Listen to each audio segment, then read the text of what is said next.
Good morning. Thank you for the opportunity to present our MediPrint story.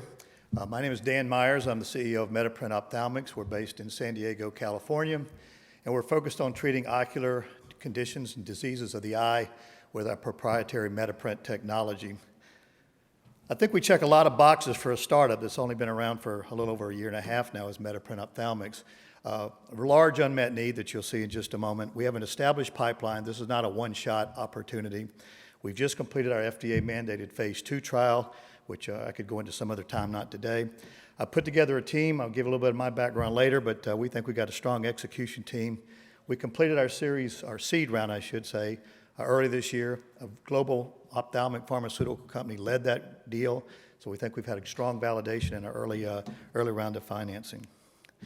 I think any of you in this room probably recognize this, and certainly any optometrist or ophthalmologist in the country would go very far in saying we're still trying to deliver drugs to the surface of the eye the way we did 150 years ago. 20th century technology in the 21st century. This problem has a lot of issues with it. Obviously, the chronic population doesn't want to put drops in their eye every day the rest of their lives for issues like glaucoma and so forth. Very messy. Compliance becomes an issue. Bioavailability is really not very good. We have to overdose the patient with a drop to get about 10% of the bioavailable drug to the site of the tissue. And so these are key issues that preservatives play also, because these are drops that have to be stored on shelves, have to be sterile.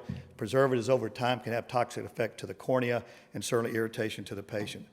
We think the answer is printing the drug on the surface of a contact lens, whether it's a corrective lens or a medical lens without correction in it.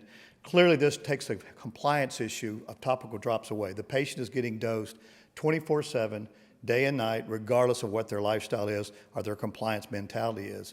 It's non-invasive. Because we don't have preservatives, we autoclave the lens, we don't have the preservative issue goes with the toxicity discussion. So the way we do this is with our MediPrint technology.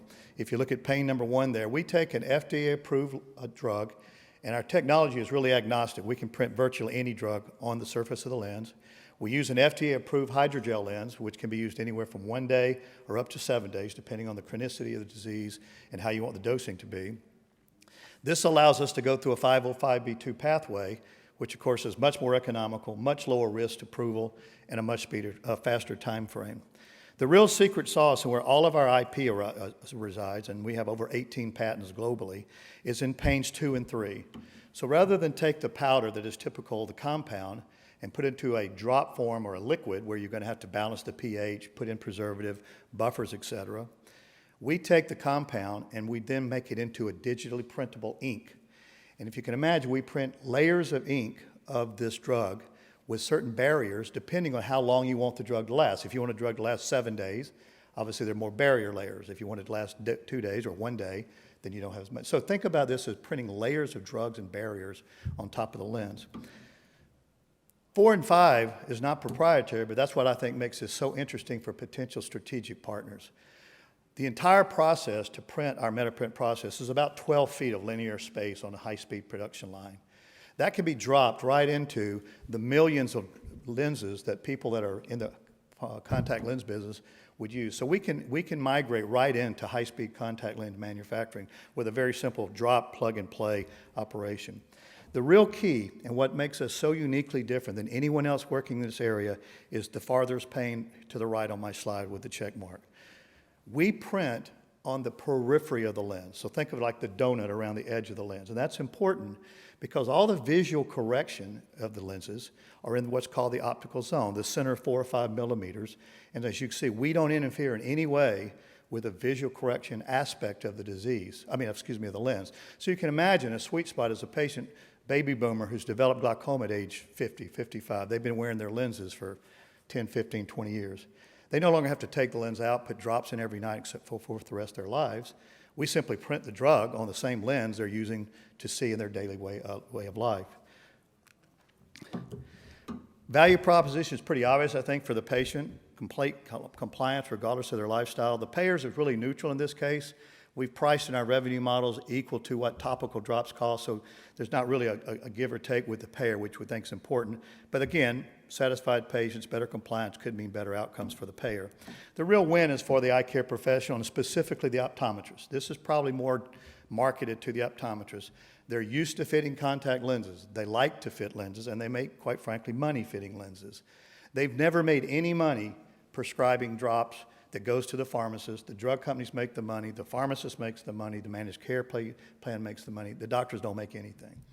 Now they can take and do the same thing they've been doing for vision correction and treat these diseases of the eye in a way that they can be economically incentivized. If you remember one thing I say today, remember MediPrint Ophthalmics is not a healthcare lottery ticket. This is an emerging ophthalmic pharmaceutical company. We have printed now over 8 compounds, and we now have in proof of concept every one of these eye disease categories: glaucoma, dry eye, allergy, post-cataract inflammation, and juvenile myopia. We have printed the compounds that are approved by the FDA in all of these categories and have moved them to certain phases of proof of concept and preclinical. So there'll be a lot of opportunities and milestone and value drivers for us in the coming months, quarters, and years. This is my 3rd startup. I've run a lot of P&Ls in ophthalmic pharmaceuticals, and this one has a lot of opportunity because, again, it's not just one lead product. It's a building of a portfolio of drugs, and we can see ourselves getting to a $500 million plus opportunity in the next 5 or 6 years with just limited market share projections, because this isn't going to be for everyone. You know, an 80-year-old glaucoma patient is not going to start adapting contact lenses. We're well aware of that. But there's a big group of baby boomers coming through who are very comfortable and very used to wearing lenses. As I said, I've done this for a while. I've been managing ophthalmic pharmaceutical P&Ls for about 25 years.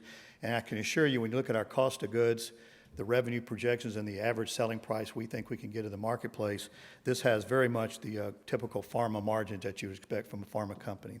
So where are we on funding? We raised $2.6 million in our seed round, again led by a premier ophthalmic company I'm not at liberty to disclose, but a very big strategic partner who also looks like they will now participate in our Series A round.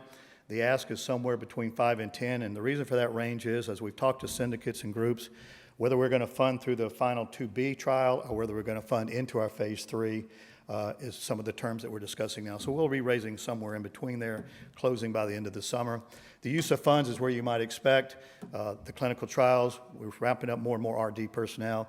We just acquired a new facility down in San Diego to take the scale of production up. We can now make up to 5 million lenses in this facility down in San Diego that we've acquired. So capacity will no longer be an issue for us as we move into phase 3.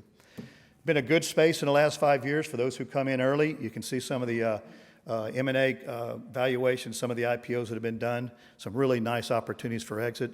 We think, as you can see, with around $20 million, a very effective use of cash, we can move into some of those valuation ranges and be a nice return for potential investors.